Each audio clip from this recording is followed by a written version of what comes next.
Good morning students. अपन बात कर रहे the charge transfer spectra in transition metal compounds. उसके अंदर अपन ने अभी तक इस पूरी यूनिट के अंदर, जैसा कि मैंने ऑनलाइन क्लासेस आपके लिए, उसके अंदर मैं इसको कंप्लीट रिवाइज करा देता हूँ इस वीडियो के अंदर पूरी यूनिट को। और आप यहाँ पे बिल्कुल सिंपल है, ये ऑर्गेनिक इनऑर्गेनिक केमिस्ट्री की यूनिट है जिसमें से आपको एक क्वेश्चन बिल्कुल इजी वे में आप कर सकते हो।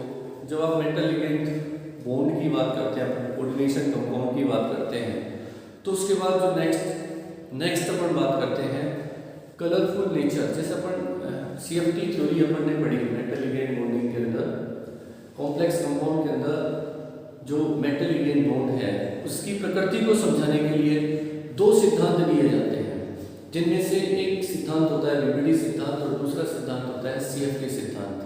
तो CFT सिद्धांत के अंदर अपन मेटल लिगेंड बॉन्ड को आयनिक प्रकृति का मानते हैं। अपन मानते हैं कि जो मेटल लिगेंड बॉन्ड है उसकी प्रकृति कैसी होती है, आयनिक है। और जब VBD की कमियां अपन पढ़ते हैं तो VBD की कमियों में अपन देखते हैं कि VBD जो सिद्धांत है वो संकुल यौगिक की रंगीन प्रवृत्ति की व्याख्या करने में असफल रहता है, लेकिन जो CFT सिद्धांत है वो डी कक्षकों के विपाटन की बात करता है। और जब कोई इलेक्ट्रॉन एक डी कक्षक से दूसरे डी कक्षक में चला जाता है तो उस इलेक्ट्रॉनिक संक्रमण के कारण उस यौगिक की रंगीन प्रवृत्ति यानी कि वो दृश्य क्षेत्र से कुछ किरणों का अवशोषण करके जाता है और जब वो वापस आता है तो उनके पूरक रंग का उत्सर्जन करता है और हमें रंगीन दिखाई देता है। ये सारी चीज़ें हम पढ़ते हैं CFT सिद्धांत के अंदर। जब संकुलों के रंग की अपन बात करते हैं तो अपन एक चीज़ पढ़ते हैं कि DD संक्रमण के कारण संकुल यौगिक रंगीन होते हैं। साथ ही आपने सेकेंड ईयर के अंदर अल्ट्रावायलेट विजिबल स्पेक्ट्रोस्कोपी पढ़ी।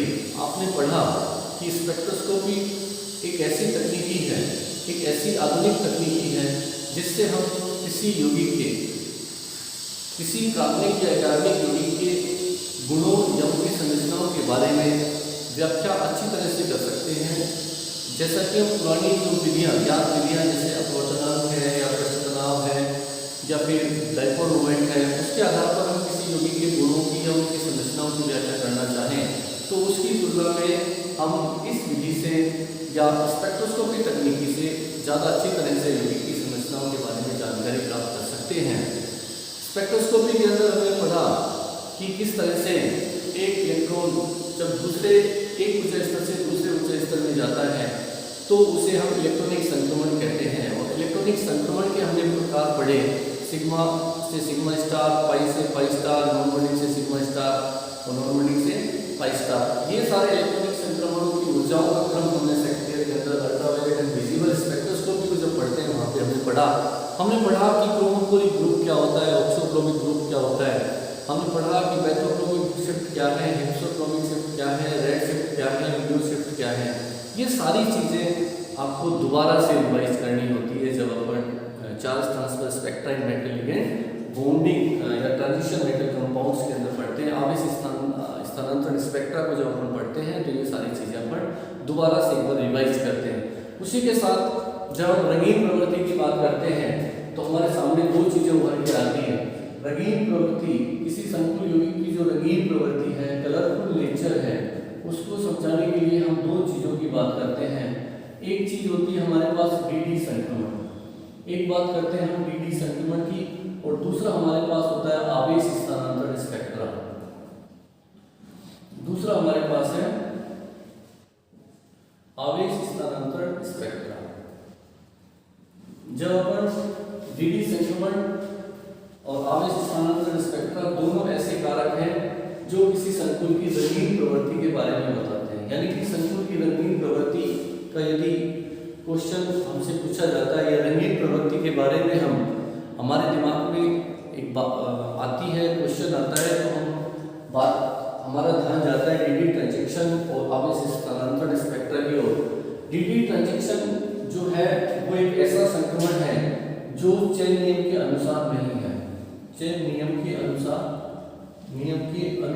नहीं है, चेन नियम के अनुसार नहीं है। ये हमारे सिलेबस के अंदर है। रंगीन प्रवृत्ति को जब हम पढ़ते हैं तो दो चीज़ों की अपन बात करते हैं, डी ट्रांजेक्शन। जब कोई इलेक्ट्रॉन डी से दूसरे डी में जाता है तो उसे डी संक्रमण कहा जाता है, जो संकुल की रंगीन प्रवृत्ति को बताता है।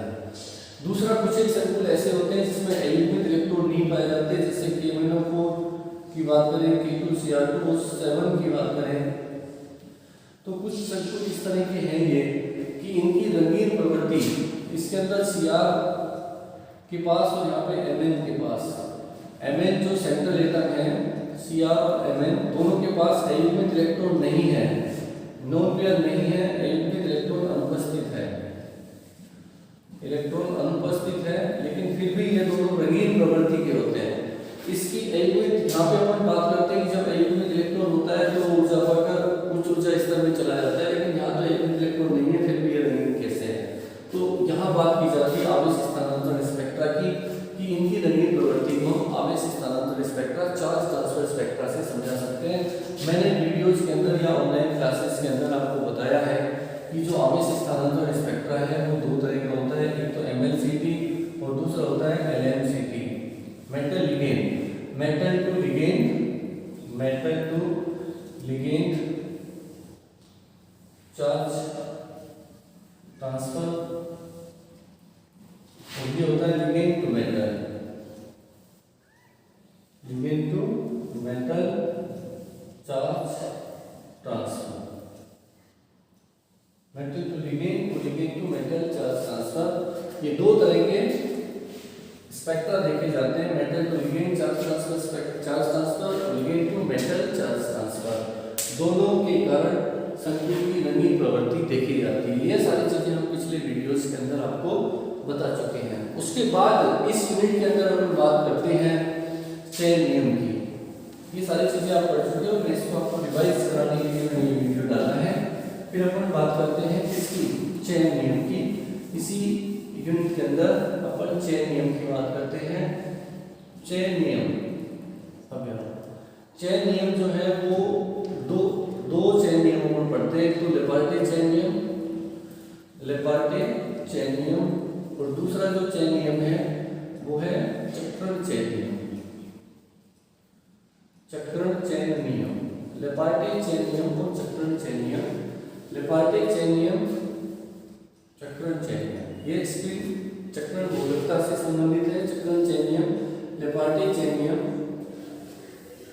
संकुल की रंगीन प्रवृत्ति को बताने वाले नियम। चेन नियम की जब हम बात करते हैं तो चेन नियम वो नियम होते हैं जो किसी इलेक्ट्रॉनिक संक्रमण के इलेक्ट्रॉनिक संक्रमण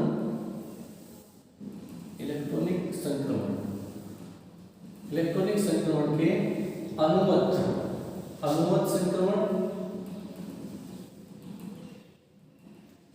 संक्रमण व निषेध संक्रमण। कौन सा संक्रमण अनुमत संक्रमण होगा और कौन सा संक्रमण निषेध संक्रमण होगा, इसको निर्धारित करने वाला जो नियम होता है, जो नियम होते हैं उन्हें चेन नियम कहा जाता है। चेन नियम हमारे पास दो होते हैं, लेपार्टे चेन नियम और चक्रण चेन नियम, जो मैंने आपको वीडियो के थ्रू और नोट्स के थ्रू सारी चीजें आपको बताई है। उसके बाद अपन यहाँ पे इसी यूनिट के अंदर पढ़ते हैं चेन नियम में छूट, चेन नियम में छूट, चेन नियम में छूट या शिथिलता, छूट या शिथिलता। चेन नियम में छूट या शिथिलता की जब हम बात करते हैं तो वो दोनों के अंदर लेपार्टे चेन नियम में छूट दो तरह से पढ़ते हैं अपन, लेपार्टे चेन नियम में छूट और दूसरा अपन पढ़ते हैं चक्रण चेन नियम में छूट। लेपार्टे चेन नियम में छूट और चक्रण चेन नियम में छूट, दोनों चीजों को हम यहाँ पे रिलैक्सेशन के अंदर पढ़ते हैं, जो वहां पे आप देख सकते हैं, आपको उसके अंदर दे रखा है। उसके बाद नेक्स्ट अपन लेके चलते हैं टर्म सिंबल की। अपन ने बात की आद्य अवस्था पद प्रतीक, आद्य अवस्था पद प्रतीक, आद्य अवस्था पद प्रतीक, ground state term symbol, ground state term symbol.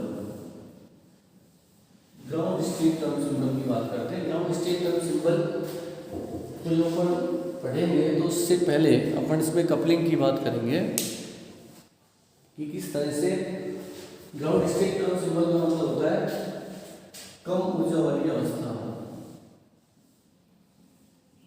कम ऊर्जा वाली अवस्था, निम्नतम ऊर्जा वाली अवस्था ग्राउंड स्टेट, निम्नतम ऊर्जा वाली अवस्था को प्रदर्शित करने वाला पद, प्रदर्शित करने वाला पद होता है ये। जब ग्राउंड स्टेट टर्म सिंबल का निर्धारण हम करते हैं, डिटर्मिनेशन, आधा अवस्था पद प्रतीक का निर्धारण, आधा अवस्था पद प्रतीक का निर्धारण, आधा अवस्था पद प्रतीक का निर्धारण करने के लिए हम कपलिंग की बात करते हैं। जो मैंने 3 तरह की कपलिंग बताई थी, एसएस ह्यूमन एसएस कपलिंग, फिर बात करते हैं एलएल कपलिंग और फिर इसी के अंदर हम बात करते हैं एलएस कपलिंग। जब हम एसएस कपलिंग की बात करते हैं तो इससे अपन एस का मान निकालते हैं, जब अपन एलएल कपलिंग की बात करते हैं तो इससे अपन एल का मान निकालते हैं, और जब अपन एलएस कपलिंग की बात करते हैं इससे अपन जे का मान निकालते हैं। एसएस कपलिंग से अपन एस का मान निकालेंगे, परिणामी एस, रिजल्टेंट एस, और एलएल कपलिंग की बात करेंगे तो अपन एल का मान निकालेंगे, परिणामी एल, और एलएस कपलिंग के थ्रू अपन जे का मान निकालेंगे। इस तरह से अपन एक जो टर्म सिंबल है, आधावस्था पद प्रतीक है, टर्म सिंबल को दर्शाया जाता है 2s + 1 एल जे, जे यूजफुल से 2s + 1 में s का मान है तो कहां से निकालेंगे अपन, ss कपलिंग से, s का मान निकालेंगे ss कपलिंग से, और l का मान निकालेंगे l कपलिंग से, और इसका मान निकालेंगे अपन ls कपलिंग से। जे यूजफुल का जो मान है वो निकालेंगे अपन एलएस कपलिंग। तो यहाँ पे 3 तरह की कपलिंग है, एसएस कपलिंग, एलएल कपलिंग और एलएस कपलिंग। इनके मान निर्भर करते हैं किसी भी स्पीशीज के इलेक्ट्रॉनिक विन्यास पर। इसको आप नोट डाउन कर सकते हैं। आप बात करते हैं और मैं इलेक्ट्रॉनिक कॉन्फ़िगरेशन लेता हूँ, उसके थ्रू ये चीज आपकी समझ आ सकती है इजीली। अगर मैं बात करूँ जैसे P2 विन्यास, P2 विन्यास की बात करूं तो P2 विन्यास के लिए सबसे पहले मैं रिजल्टेंट S निकालूंगा। P2 के लिए मैं यहाँ पे 2 इलेक्ट्रॉन होते हैं P2 के अंदर, p ऑर्बिटल, p सब सेल में 3 ऑर्बिटल्स हैं जिसके अंदर इलेक्ट्रॉन्स, नंबर ऑफ इलेक्ट्रॉन्स कितने हैं 2, और यहाँ इसके लिए S जो होगा S1 होगा +½ और S2 होगा +½, तो रिजल्टेंट S होगा +½ और 1, S की वैल्यू 1 आ गई, रिजल्टेंट S फिर 2s + 1 में 2s + 1 के अंदर अपन S का मान निकालेंगे तो क्या जाएगी, चक्रण भोक्ता का मान आ जाएगा। यहाँ पे S की वैल्यू 1 रखेंगे तो 2 × 1 + 1 3, तो यहाँ पे चक्कर भोक्ता की वैल्यू आ जाती है 3। तो इस तरह से मैंने चक्कर भोक्ता का मान निकाल लिया 2s + 1। तो यहाँ अपन 2s + 1 की वैल्यू रखते हैं तो ये आ जाती है 3। तो अभी अपने पास है 3j यूजफुल। अब अपन L की वैल्यू निकालेंगे, L की वैल्यू निकालने के लिए अपन बात करते हैं J coupling, LL coupling. LL coupling के अंदर P2 विन्यास लेते हैं। P2 के लिए ये अपन ने लिया 1 2 0 +1 -1, तो L = L1 + L2, यहाँ पे L आ जाएगा +1 + 0, तो L की वैल्यू यहाँ 1 आ गई। तो इस तरह से स्मॉल l = 0 1 का जो मान होगा वो यहाँ पे देंगे अपन एस कैपिटल पी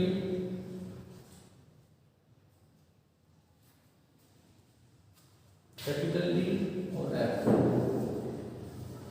यहाँ एल की वैल्यू अपने पास 1 है तो यहाँ पी लिया जाएगा सिंबल। तो इसके लिए हम लेंगे 3 तो पहले आ गया था पी और जे यूजफुल। अब अपन ये वैल्यू निकालनी है एलएस कपलिंग से निकालेंगे। एलएस कपलिंग से किसकी वैल्यू निकालेंगे अपन जे, यहाँ जे यूजफुल निकालने से पहले अपन जे वैलिड की बात करेंगे। जे वैलिड का निर्धारण जे वैलिड जब निर्धारित करते हैं तो उसके लिए एल और एस के मान के आधार पर जे वैलिड का निर्धारण किया जाता है। J valid is equal to L plus S to L minus S. अपने पास L is equal to 3, L की वैल्यू अपने पास आई 1, एल की वैल्यू 1 है और एस की वैल्यू भी अपने पास कितनी है 1 है। यहाँ पे ऐसा करता तो 1 नहीं आया था सकल चक्रण क्वांटम संख्या और ये है चक्रण घोषिता। ठीक है, सकल चक्रण क्वांटम संख्या एस, सकल चक्रण क्वांटम संख्या। ये हमारे पास आ जाता है 1 + 1 2 अपन लेते हैं 1 + 1 2 यानी 1 - 1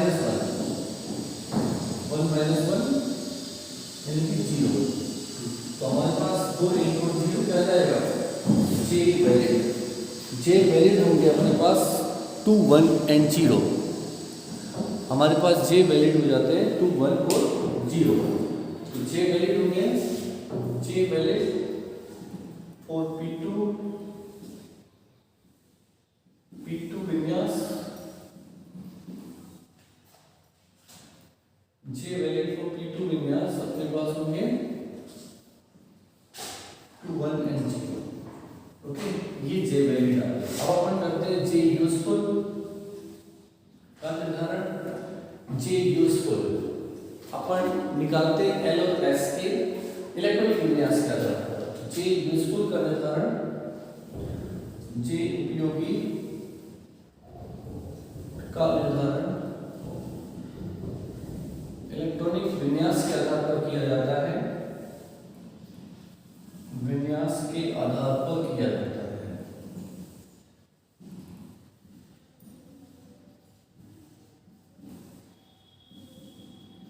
अगर इलेक्ट्रॉनिक विन्यास अर्धपूर्ण से कम है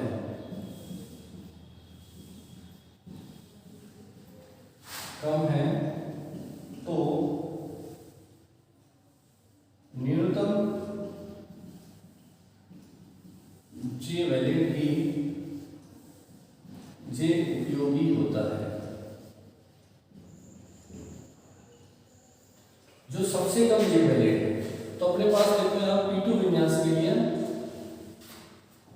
अतः P2 विन्यास के लिए